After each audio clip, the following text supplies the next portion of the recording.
Good morning, everyone, and welcome to this Research Network webinar on insights and access to civil justice. And we are delighted to have a very special guest with us today, all the way from California, Emily Taylor Poppe, and our Research Director, Hugh McDonald, and I'll introduce them at length in a moment.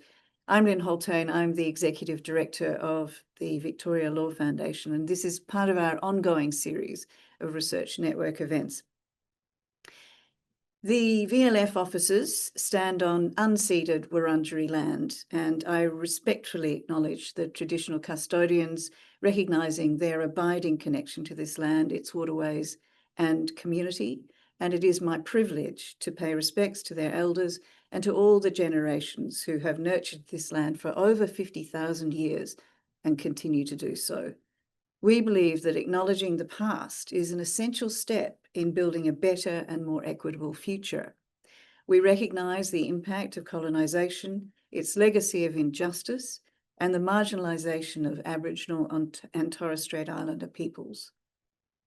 We aim to break down the barriers to justice for all Victorians through our work in research, in education, and in grants, and we're committed to making a sincere, positive contribution to a better justice system for all of us, but especially to those who are more vulnerable and most in need. So let me now introduce you to our outstanding talent. Actually, before we do that, let me give you a couple of housekeeping notes first. There will be time for questions, and as you see, we are in person all together today, which is just a joy. So if you'd like to join us for a question a bit later in our conversation, then please use the Q&A function on the session, and you can upvote other people's questions as normal, and we'll get to as many of those as we possibly can. And we are recording, so if you miss part of it, you're dying to see it again, or you want to share it with family and friends, then we'll send you the link after the event. So we are gathered here today to talk about the trajectory of access to civil justice. And it's a particularly useful moment, I think, to talk about this enterprise that we are all deeply committed to, and to look at it through a particularly empirical lens. And to that end, we have outstanding talent joining us. Professor Emily Taylor Poppe of the University of California, Irvine School of Law is a professor of law and quotes by courtesy sociology, which I must ask you about later, at UC Irvine, and faculty director of the UCI Law Initiative for Inclusive Civil Justice, which played a very important role in the conference that we held in LA a couple of years ago. Emily is an interdisciplinary empirical scholar researching how the regulation of the legal profession, legal education, legal technology, and institutional design, so all of those dimensions, shape inequalities to access to civil justice. And she has just published her first book called Access to Justice, an Introduction, and can I recommend it thoroughly? To be fair, I have not read a huge chunk of it yet, but the table of contents, I think, by itself gives you an extraordinary insight into the sweep of content captured here. And it is the first US course book covering the field of access to justice, and I think a really essential primer for people who are interested in this area. Emily is also active in law reform. When do you sleep? An associate reporter on the American Law Institute High Volume Civil Adjudication Project, and I think we'll get to more about that a little later, and as a reporter for the Uniform Law Commission Project on the Uniform Transfers to Minors Act. And before she became an academic, Emily worked in big law and for Harvard Business School, which is an intriguing background. Dr. Hugh McDonald is very well known to all of you, and I recommend him as our research director, renowned for his very deep and decades-long inquiry into how our justice system works in Australia and where it falls short. Throughout his career, he's worked closely with legal aid commissions and community legal centres and state and federal governments, and continues to do so, giving him a deep understanding of the institutions and access to justice issues across our nation, But before coming to the VLF, Hugh was with the Law and Justice Foundation in New South Wales for many years, including on the Law Australia-wide survey, which is a seminal piece of work that many of you will be familiar with, and has, of course, also been very closely involved with our Public Understanding of Law survey at the VLF, which is also a seminal piece of work, as well as many other projects on data mapping and community legal centres workforce survey, both of which have sprung back into life of late. So maybe we'll pick up on dimensions of those as we proceed. But this conversation is really about access to justice and where to from here. So I'm going to start, Hugh and Emily, with a very basic question, which might seem a little trite, but I think it's important for us to set down exactly what we mean by access to justice, because interestingly, this is now under scrutiny again. Emily, do you want to start with that? What do you understand by civil justice? Sure. So when I think about access to civil justice, I think about trying to get to the point where people are able to solve the legal problems they experience. Mm-hmm. And that we have, we're trying to move toward a greater equality so that all people are able to find resolutions to those problems that spring up in everyday life that have civil legal dimensions. But I think you're absolutely right that that's not the only definition. That's not the only way people see this issue. And we're continuing to work on trying to come to a definition that meets the purposes of what we're trying to achieve. Hugh, do you have thoughts on that? Yeah, I think when people think of the justice system, we know this from the survey work with lay people, they tend to think about crime. They tend to think about family. So places where courts are visible, but there's whole other rafts of people's lives where the law is relevant in a whole range of civil areas. I guess one of the questions is, can we treat all of those non-criminal things as all being civil, or does it make more sense to break down certain areas into housing, employment, family? Do you think that makes it more accessible, the access to justice conversation, if we start talking employment law or housing law? Because it puts in mind that these things have legal dimensions. And as we know from Pulse, that's a serious question. I think it does. I think we also know from the survey work that people who are likely to experience one type of problem are also more likely to experience other types of problems. So we know from the multiple problem experience and the clusters of problems that people experiencing legal needs in particular can be experiencing an array of problems. And at the same time, we've minted processes and dispute resolution processes for particular areas. So we have ways of resolving housing problems, employment problems. And so we've built quite a complex justice system, which can be hard for people to navigate. That's really interesting, because what we've got is this broad definition around access to justice. But as you say, Hugh, we have these fairly bespoke responses, Emily, to different bits of civil justice.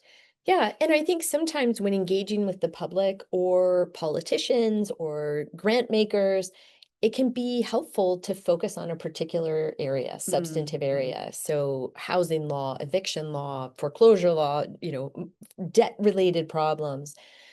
On the other hand, as a researcher, I also see the benefit of seeing it as a big issue and seeing the commonalities across this. And especially because, as Hugh mentions, people don't just have a housing problem, they have an employment problem and they have a medical insurance problem. And so I think there's a tension and a trade-off in how we think about it. Fascinating. And while we're talking about definitions and the ways in which we understand the challenge, I want to talk to you about crisis. So there's been a lot written over many years about crisis in civil justice in particular, and that we are overwhelmed by the issues and the problems and the lack of appropriate responses. Would you call it a crisis? I would call it a very serious problem. Mm. The challenge with crisis is that it suggests a brief moment, and really this is at this point quite systemic and ongoing. On the other hand, I like the term crisis in that it conveys the urgency of this problem, which I think is really important. Hugh, crisis, what crisis? I think we've been in crisis for so long, particularly in other parts of the world. There are moments in time where they rediscover crisis, but the system as a whole tends to operate within crisis. So the stereotypical, we see high volumes of disputes, we see high volumes of caseloads, we see certain types of legal problems taking a long time to get through a dispute resolution process. We also often talk about the crisis compared to what it might be. So we're always after quicker, better, cheaper access to justice. And those sort of ideals are really hard to achieve. And there's a saying, you can only get two of them. You can have cheaper or quicker. You can't have all three at once. And that's kind of what we're striving for in terms of trying to address the crisis. But I think we've learnt to exist within this perpetuating crisis. Yes. We've got demand side, supply side, and process stuff to navigate. And as you say, this eternal quest for the triumvirate of cheaper, faster, and quicker. No, cheaper, faster, and better. Thank you. Quality, that counts. And we'll get to some of that in a moment. But I suppose just to wrap up this sort of exploration of the obvious, why does this matter? Why do we care so much? Why are we so committed to faster, better, cheaper? And why do so many of us around the world, rack our brains and do big survey work on civil justice and the issues? Most people get through their lives. They probably encounter a number of legal issues along the way. They may or may not recognize them as legal, but they kind of get through it. And our institutions rumble along, doing the best they can. Why do we need to really focus on this? And what are the consequences of not doing it, Emily? Yeah. So I think the consequences we can think about on a number of different levels. And I actually think it's really important that we recognize the many levels on which civil legal problems create consequences. So certainly the survey work shows us that for individuals and families, these can be incredibly harmful experiences. Having an unresolved civil legal problem can be incredibly detrimental. And it's associated with financial risk. It could require somebody to be moving house in a way that could be really detrimental. There's health links. We know that the experience of a civil legal problem is really stressful and is associated with negative health consequences. And so there's individual and family effects, but those also affect communities. And so there's some fascinating work on foreclosures or evictions clustering in a particular neighborhood, and the effect that can really disempower that neighborhood by disrupting the social network within that community. So also on the community level. But then we can even go bigger. We can think about courts and court workers. And Michelle Statz is an anthropologist in the United States and has some really amazing work on rural and tribal judges. And she tracks the effect on them of being involved in a system that is trying to adjudicate as legal problems issues that are really economic need or social need. And she tracks the effect on these judges and other court staff. So the vicarious trauma? Yes, Is that it? exactly, exactly. And then we can even go bigger and think about what happens to law.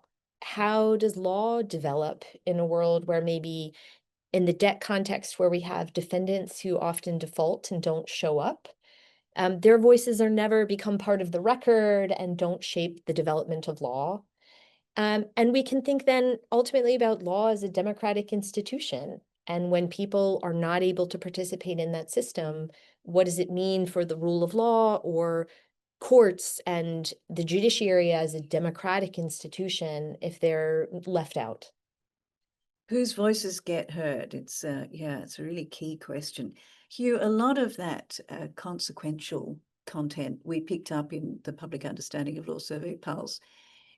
Are there some key consequences that you draw from Pulse in particular around the impact of either unresolved or very lengthy exposure to the justice system? I think one of the key things is the impact and the adverse consequences of the matter at hand. But as picking up on what we mentioned earlier, it's also the longer that you're experiencing a problem and dealing with it, we know this from some other work, it increases vulnerability to additional problems. And so we can get a cascading effect of problem causing problem causing problem. There's a life cycle of problems that's recognised, and that can tip people into disadvantage and entrench disadvantage and exposure to additional legal and related social, health, other problems. So problems beget problems, and fundamentally it's about well-being in the broadest sense of that word, and not the woo-woo version. No, absolutely. And I think too, in linking this back to our conversation about how to define or think about access to justice, there are some scholars who really think about it from a human rights perspective and from a perspective of being able to thrive. And in modern society where law is all around us, being able to navigate a sort of law-thick world is really important. So that goes to the Sustainable Development Goals that have been laid out, which go to in I think it's section 16. Yep. Around access to justice. So it is a recognised phenomenon as part of a functional society, which is, I think, a really useful frame. But I want to talk about how we understand it and how we spend time researching it and looking at it. So empirical work on what access to justice looks like and how we measure it. And then we'll talk a wee bit about some responses to it, some solutions that are currently in development or in train, and we can have a discussion about how effective they may or may not be. But Hugh, do you want to talk about the empirical work that we did through the Public Understanding of Law Survey? Because capability is the new frontier. What did we do there? Well, for the first time, we set out to operationalise some measures of legal capability. We'd conceived of legal capability as a thing. We could see it in the old data. We didn't have a tool for capturing it. We started thinking about what people needed to access justice and make use of their law. In the past, we'd recognised the obvious, that sort of knowledge and awareness of law was important, but we probably hadn't paid enough attention to what we would now describe as some of the other dimensions. So there's a skill dimension. So much of the law is textual, it's written. So literacy skills are really important, functional literacy skills, to be able to search for relevant information, read that information, apply it to your circumstances, decide what you want to do, and then persist in actioning it. That's all sort of a functional activity dimension. But there's also some other aspects like attitudes and confidence, being willing to get into a dispute with somebody, which might be across varied relationships. It might be with someone you've got a close ongoing relationship with. There can be power dynamics there. That can be harder. So I guess a stereotypical example of that is a dispute with your landlord. You can be very fearful that the landlord's in a more powerful position and can take action to move you on or put the rent up or things like that. So And then there's a resource dimension to legal capability. We know from other survey work that generally, if you've got more financial resources, you're in a better position to engage legal services privately. So it's a more complex Yes. set of dimensions than we had perhaps recognised previously. Emily, does this go to the recognition that access to justice is not a passive experience? I suppose the contrast would be, as to Hugh's point about, finding the right legislation or guidelines or whatever the information is that you need, being able to take that in, understand it, apply it to your circumstances, and then do something about it. That's what lawyers do. That's their job. But we're now pushing some of that responsibility back to people to manage their own problems. Absolutely. And I just want to first of all say I'm very envious of Australia. You are the leaders on legal capability, and we in the US are just sort of trying to adopt some of your learnings and sort of apply them in the US. So just to say kudos, it's exciting research. And I think absolutely that a lot of the access to justice crisis problem is a function of not enough assistance to help people. And not all people need the same type of assistance, right? We know that some people are going to be able to find that law and read it and apply it, and other people aren't.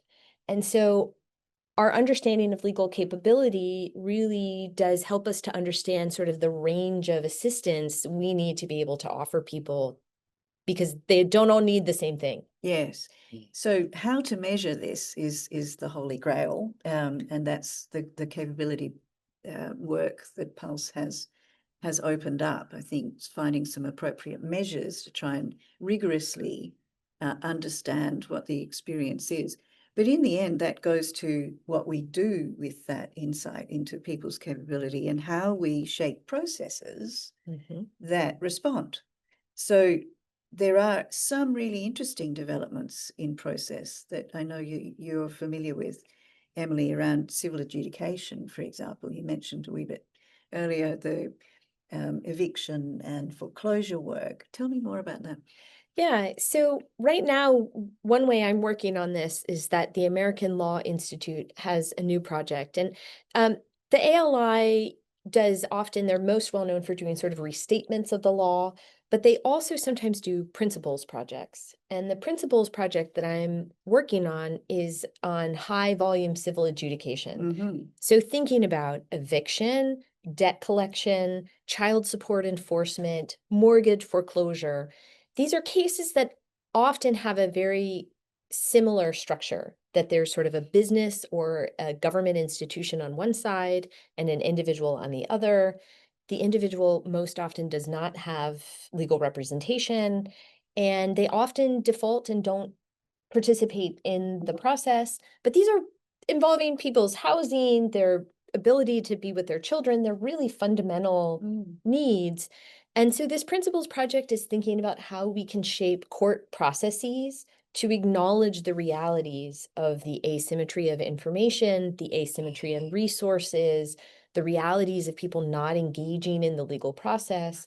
So how can we acknowledge that empirical reality and shape court processes to kind of address that and still try to get to a just outcome? Got any answers? Well, we have some ideas about developing court process and varying court process based not only on the substance of a dispute, but on the characteristics of the parties. We have ideas around sort of alternative pathways where we can try to divert people out of adjudication into alternative processes. We have other ideas where we're trying to bring in community resource and connect them better to court processes. Eviction's an area where this is really big. And for us, the pandemic was a time of great experimentation, where if we can get housing assistance to people, maybe we can remove the need for eviction, and try to come up with a more sustainable sort of outcome. Hugh, you alluded a little earlier to complexity, to, you know, the clustering of problems, to the circumstance where problems beget problems. And if you have an employment issue, then you may well end up with a housing issue and a debt problem, and, you know, who knows, family law enters the fray, and, you know, all sorts of stuff. You can see the trajectory of that kind of stress. But we have a number of ways and means in Australia and in the US around responding to that Gordian knot of legal, economic, psychological problems. We've got health justice partnerships. We have other sort of more holistic, to use that word, responses. Is that working? Yes. We have a lot of indications that, yes, that is a more appropriate and valued form of services for many people.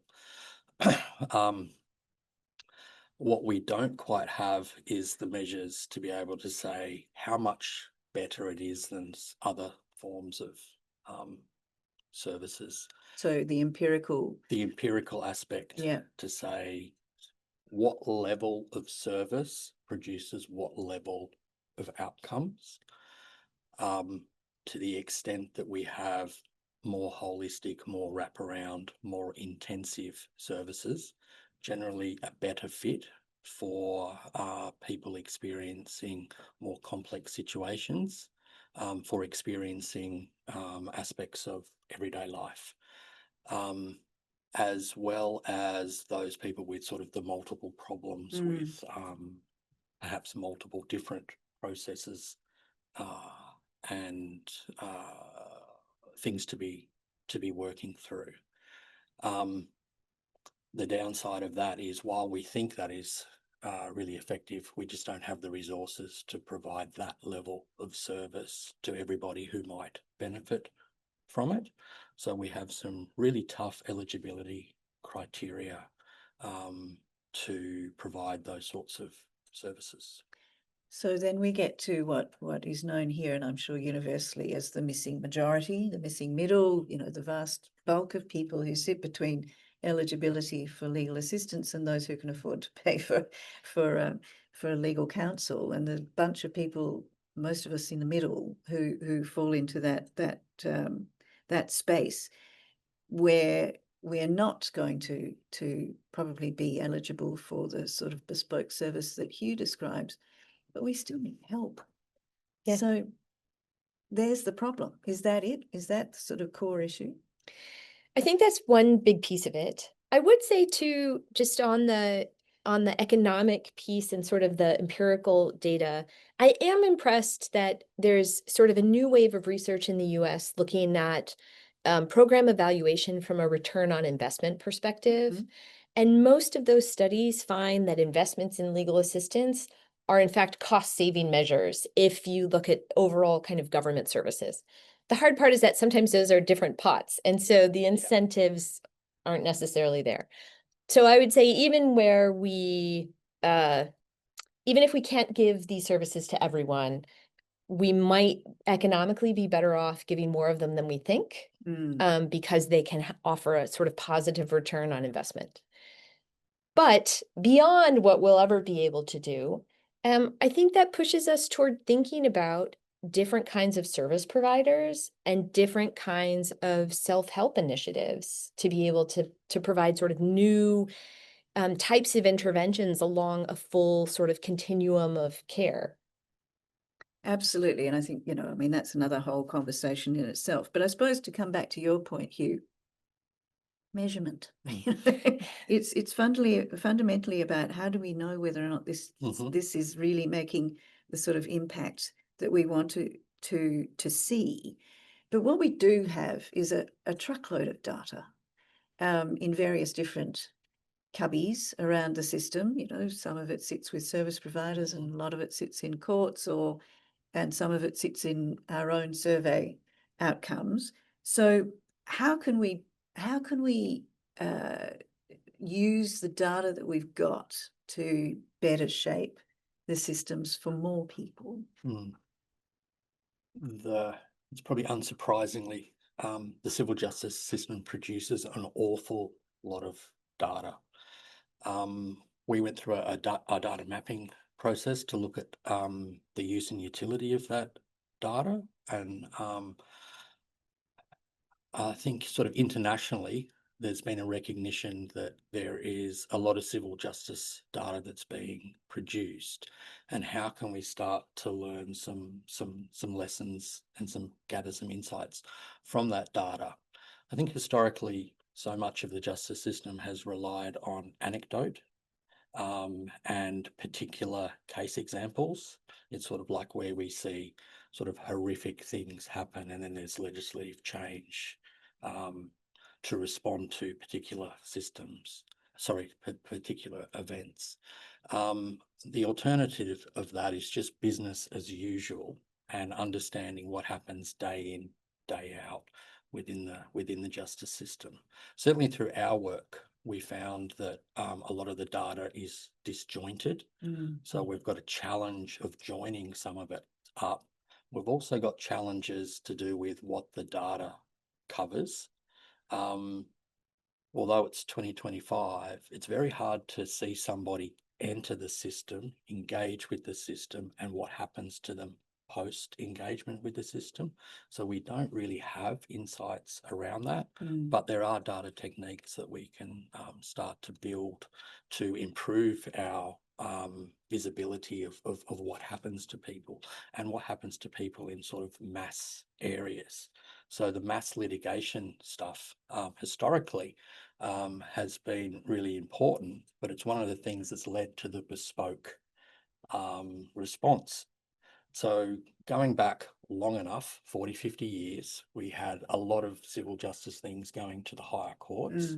The higher courts were recognised, particularly for low value items. So that wasn't a good place for them. It's expensive. So that's the start of the whole alternative justice movement, additional justice processes. So we started minting processes for things like motor accidents, and any sort of mass litigation area. There was a movement to take all of that out of the courts and come up with a better, quicker, cheaper process. So like our ombudsman and those sorts of mechanisms. And what we did when we went through that process is we disjointed all the data. So now we have a challenge of seeing it all together to get that sort of a more of a system oversight. Emily, I don't know what it's like with you, but it's very much the case here that I think, given that we have, just to take the Ombudsman as an example, and we looked at them in our data mapping series as well, we have specific issue ombudsman. So there's energy and water, there's financial counselling or financial matters, there's a sort of government ombudsman. So they line up with the breakdown that we described earlier. If you want to look at the ways in which people actually experience the law, it's through these particular channels of engagement around, utility providers or whatever else. But it ends up, as Hugh describes, with this terrible fragmentation to a point where A, the data is all over the place, and B, we don't understand it as a whole system. Is that the same with you? We don't have the ombudsman in the same way. We do have ombudsmen, but they're more general. But I do think that disjointed data is a huge problem that we also share. And I think we have a problem that I suspect you might also in these different systems, is that we don't always create a culture of ongoing evaluation. So we set up a program and it seems to be working, but then there's not a built-in way that we continue to monitor whether it's still the best way to do something. And I think getting courts and other tribunals and administrative processes to shift toward an ongoing evaluation mindset would be huge, and it's a big challenge, but it would help us kind of assess whether this is still the best way to do things. Is that moving in the States? Is there a shift in that direction? I think there is a shift. I think courts and some other agencies are becoming more attuned to access to justice issues. I think getting to the point where we have a true evidence-based, data-centered system is still, we have a ways to go. So tell me about the Legal Services Corporation initiative around eviction, for example. Is that a way of monitoring, or is that? Yeah, and so this is a program where our Legal Services Corporation is a public-private entity. It's funded by Congress federally, but then it is a private entity, and it is how we fund most of our legal aid. And so it is really known as sort of the grant maker that funds legal aid, but they have moved toward more of a data collection effort, which is really great.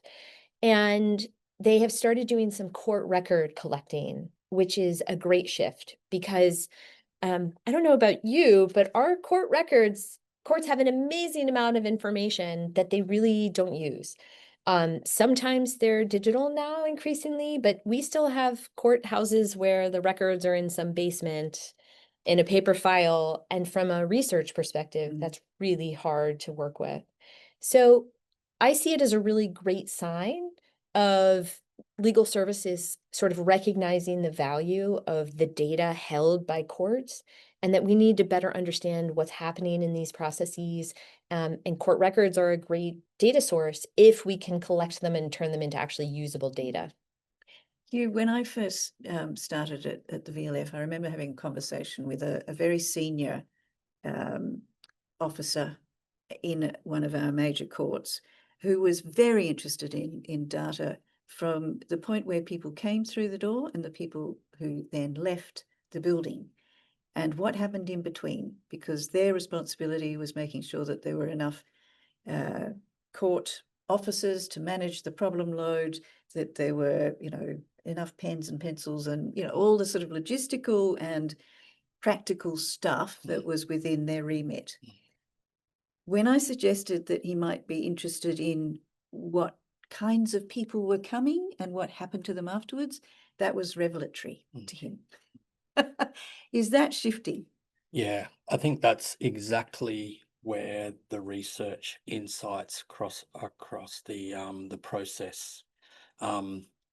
We've had a recognition of case management being something that was probably useful and worthwhile for a long time. So this is the idea that not every case can be most efficiently managed in a sort of blunt one-size-fits-all things. There are certain things to do with the nature of the parties or the nature of the issues at dispute where a judicial officer being able to handle that and manage the resolution of that matter might vary a bit. And this is exactly where we think the legal capability and the insights are particularly useful and valuable, and to perhaps start to bring a little bit more of a discipline to case management. What works for certain types of problems and for certain types of makeups of the party, so whether one side's represented or not. If two sides are self-represented, what are the sort of the dimensions of understanding that, which in theory is then likely to be better for processes. So we have some research here which suggests that one of the things that processes can do is they can look for those sort of more complex matters through some sort of triage process, take them out of the mainstream and have sort of higher levels of case management to resolve those issues. Potentially, that's an example of sort of an upstream investment that has longer term benefits for the parties, but also cost savings for the process. And that's exactly the more sophisticated understanding of, if we have a culture of evaluation and learning, we can potentially pick up on these things and better ways of working and better ways of delivering justice that pay for themselves. So that goes to Emily's point about the return on investment, and that we may actually see financial benefit if the buckets of money can be regarded as a whole. But I want to pick up on your point too about the beyond the court. And this is something where I think I push this direction, but it is sort of, courts don't necessarily think of themselves as being as central to everyday life as they are. And so they really do, I think in the US, they're largely thinking of themselves as we are reactive institutions. We deal with the cases and controversies that walk in the door, and we don't have any responsibility sort of beyond that.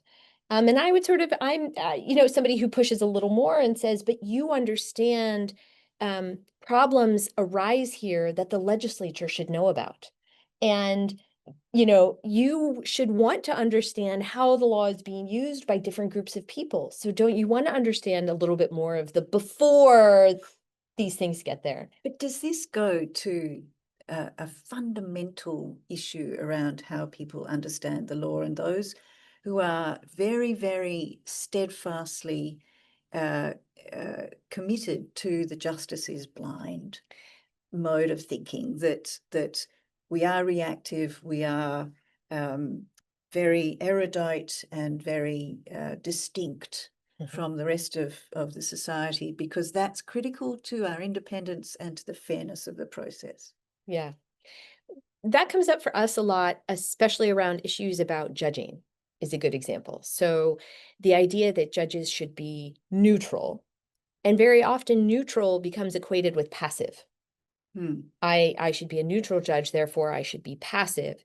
But the reality is, if one side has no idea how to present evidence that is necessary for the full adjudication of the dispute, being passive is not being neutral. Being passive is assisting the other side.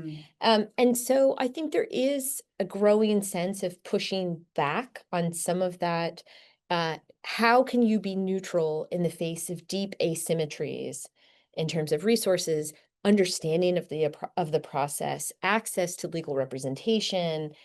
And so I think there's a glimmer there, but I think that is exactly what you're sort of pushing back on is what is the true role of courts? What is the true and proper role of judges? How are these things supposed to operate?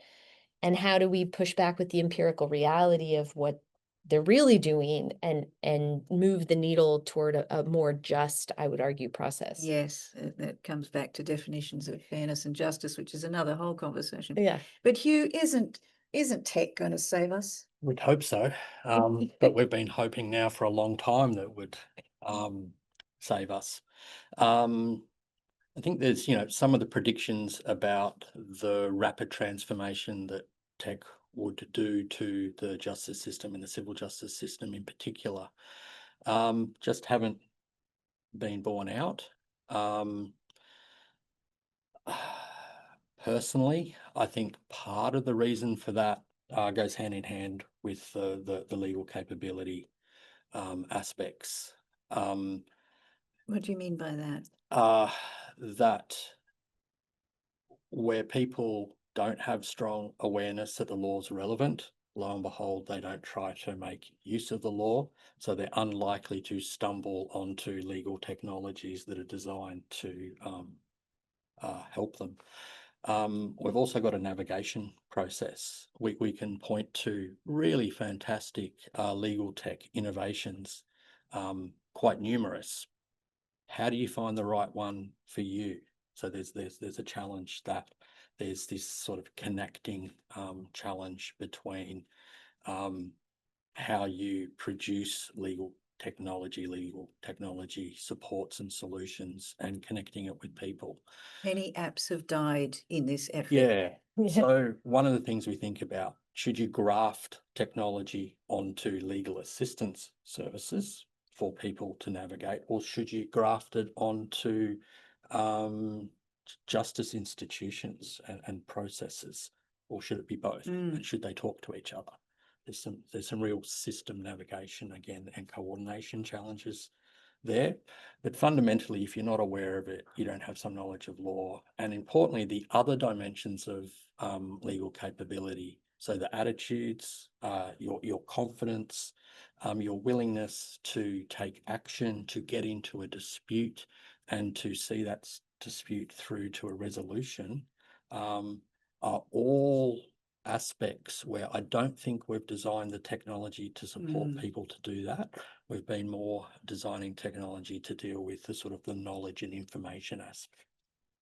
Isn't AI going to come to our rescue, Emily? Well, you know, when I think about the AI piece of it, I think that AI is really going to help big law firms that are doing really sophisticated, work where they're doing the same thing a lot of times, and they can learn and train.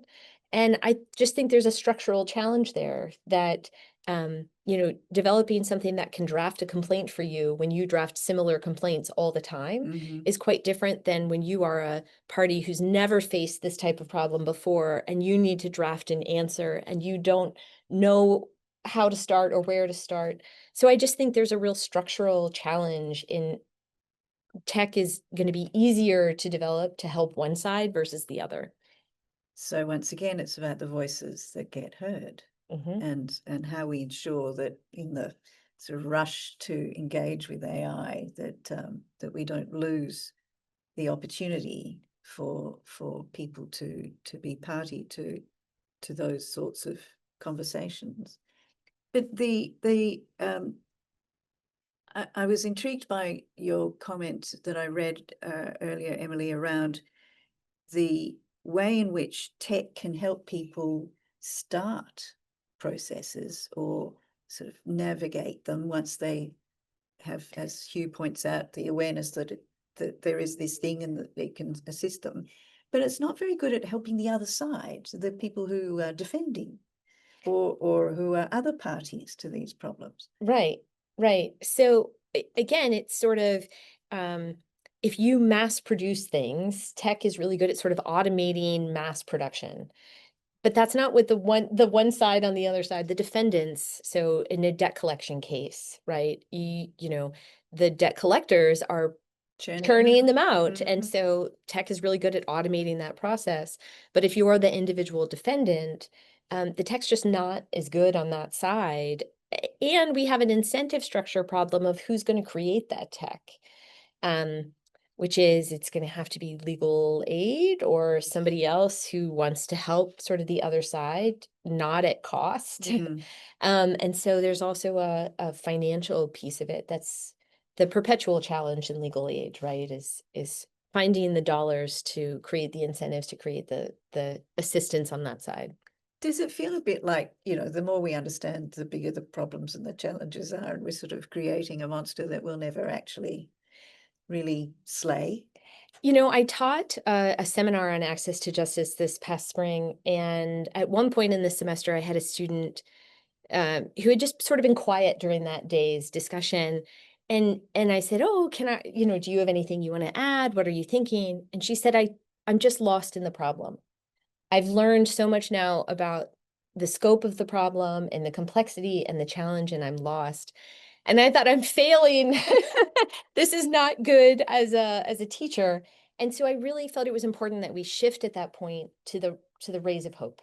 And so I think for as much as I do appreciate the scale and the ongoing challenge, there are exciting things, and there are new insights, and we are learning. And I do think that there is hope and opportunity. So it is a giant problem, but I have not given up hope. Where do we focus attention? Where do we go from here? What do you think are the critical bits of the work that we need to tackle? Yeah. I would say in the United States, one of our big things to tackle right now is regulatory reform that will make it possible for different sources of legal assistance. So that is our challenge right now, but I think that spreads internationally to just thinking creatively about different kinds of assistance. I think another area where I see excitement and room for exciting things are legal tech things that are not overly optimistic, but realistic about ways we can help people. Whether it's the National Center for State Courts has partnered with a court, and now they have a chat bot that will interact with you, and it will explain to you the document you've gotten from the court. It'll walk you through your document, and then it'll produce for you what they call it's almost like a boarding pass that'll tell you how to get to the court where you need to go. And they show a picture of the court because it doesn't look like a court, because we think there should be columns and, and this is in an office building. And so I think there are these things that really can make a difference. Just to the point of, because I can't let it go, the point you made about, it will translate the court document for you. Can we not write in plain language? Oh, yes. Well, I think it would be great if we could. And I think it's great if we also recognize how challenging that is to do. Mm. So on the danger of tech, I have a colleague at UCI who's done some really great work on government chatbots. So you can engage, for example, with our tax authority. The problem is that chatbot will give you an answer that the tax authority is not bound by. So if you rely on it, you could get yourself into trouble because it's really hard to make something that's simple and accurate. And so they, don't want to be bound by it. Hugh, where do you think we need to focus? I think we're at a moment of time where getting more and more understanding, but there's more to do in terms of sharing with the general public information about their legal system, about the law thick world that they live in, to help people understand that their law is there to support their experiences throughout life. And so it's bringing the law to be more alive for people in their lives. But at the same time, no one wants to live under circumstances where the law is ever present. So it's empowering people to be able to pick and choose and make empowered decisions for themselves about what they want to do in their lives. So a version of sort of the good life used to be that people are free, and free in the freedom sense of choosing their path through life. If they want to make use of their law in circumstances, great, that they have the ability to do that and follow up on it. But at the same time, if they just want to restructure their affairs or take different actions, so the stereotypical example of, if you've got a problem neighbour, should you be engaged in disputes with that neighbour drawn out over 10, 15 years? Or perhaps you should just move away. Well, people in different circumstances, some people are able to move away from a problem, other people not so much. And so having processes within our society that to provide justice in those circumstances, are an essential element of the good life. But having a freedom to choose what you do and how you do it and when you do it. I'm going to go to questions because we've got some crackers. Yolanda has asked, how do we move away from the deficit view of legal capability, which I think is a really valuable inquiry in terms of the way in which researchers explore this and how institutions respond to it, because it always seems to be, they can't do this and they can't do that, and we must find simpler, easier, plainer language ways of supporting people to do that. But people have resources and they do navigate remarkable complex problems. Is this, are you, I mean, you are a ray of sunshine and optimism. So is there a view you have about looking at legal capability, which is much more about positivity rather than deficit? Yeah, I have two things that come to mind. One, when I was doing my doctoral dissertation was on residential foreclosures.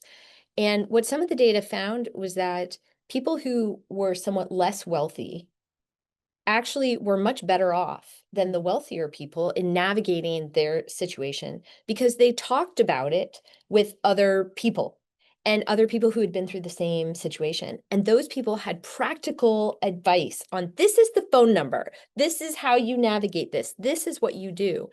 And so this idea that, the wealthier people who may have been better educated or whatever, in this circumstance, they were not the experts. And so recognizing that people have sort of lived expertise. And I think also a lot of the research around financial literacy pointing out that, for example, when people go to a payday lender, do you have those Yes. here too? You know, a lot of people will look at that and say, well, they're not being very financially literate. They don't know better. And in fact, the research shows, no, people are incredibly good at managing their limited resources. And this is actually a way for them to manage a liquidity And time. challenge and Yes. time. And so we should respect that people actually have a ton of practical knowledge that's actually quite valuable. That's a really good point. We have another question which is very close to my heart. Accessing justice for cold communities, so culturally and linguistically diverse communities, is more complex as compared to those who share the same language and culture. I think to enhance access to justice, sometimes it comes from within those cold communities by allowing them to exercise their informal justice mechanisms, which I think goes to your comments just now. One of the great challenges in the Australian legal system is that it's monocultural, while Australian society itself is a multicultural one, which I think is absolutely the case. And Hugh, how do we think about the diversity of our community and how we respond to it? Yeah, I mean, fundamentally, we know most civil disputes settle by negotiation to a greater or lesser extent within the shadow of the law. We can obviously think of some dispute resolution processes which are fundamentally unfair, which replicate power. They're the ones that we would be concerned about. But yes, it's a multicultural society with multicultural ways of handling disputes. But as not to be essentialist, again, in having empowering people to make decisions about how they live their life, to also make those decisions about what formal and informal dispute resolution processes that they would like to use and that they're going to be satisfied and happy with. So we can start asking questions around, did you have a dispute? Well, were you satisfied and happy with the way that happened and what you achieved? And that gives us a view that maybe we don't need to force everybody to front up to certain court steps to get justice. The justice really comes from a lower level in the community, where people are the authors of their own justice. Yes, and what you can live with and what you're comfortable with as an outcome that you can then sort of proceed, move that behind you and move on with your life. So yes, that's a really interesting one, and I'm not sure we've done enough to understand the diversity of that experience, particularly in diverse communities. I'm going to finish with the last question around AI. We'll circle back to this because this is an intriguing one, which brings us back to the nature of access to justice and how we respond at scale. So apparently Garfield Law, which is an outfit I'm not familiar with, in the UK has gotten permission to provide AI-empowered legal services, which would help them send out pre-action letters to what are described here as delinquent customers. So I assume this is clients of the law firm who've not paid their bills. Presumably, this can be expanded in time to other categories of civil dispute. And do we think such tech will significantly move the needle for access to justice? I mean, to me, that sounds pretty punitive. But I suppose, you know, at least it moves things along in a fairly brisk way. Or is it trying to engage? I have heard about this first UK tech assisted, kind of AI assisted, or whether they're trying to engage people early. Right. Right. Yes. So which could be positive, right? Yeah. Which could be a positive, right? Yes. That we know that upstream interventions are good.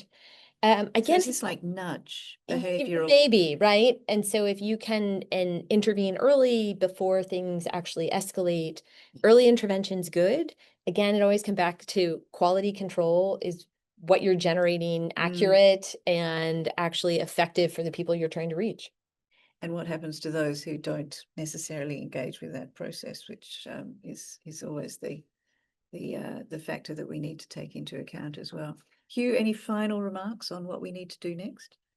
I just think it's an exciting moment where We have so much more understanding and nuanced understanding than previously, but we're also got exciting prospects in the near future around being able to harness technology, make use of technology. Sort of the access to justice challenge in the modern age is an information challenge, and we have information technology, and perhaps we have now a more nuanced understanding of how we can use that technology more effectively and more humanely. and more humane. Emily, final.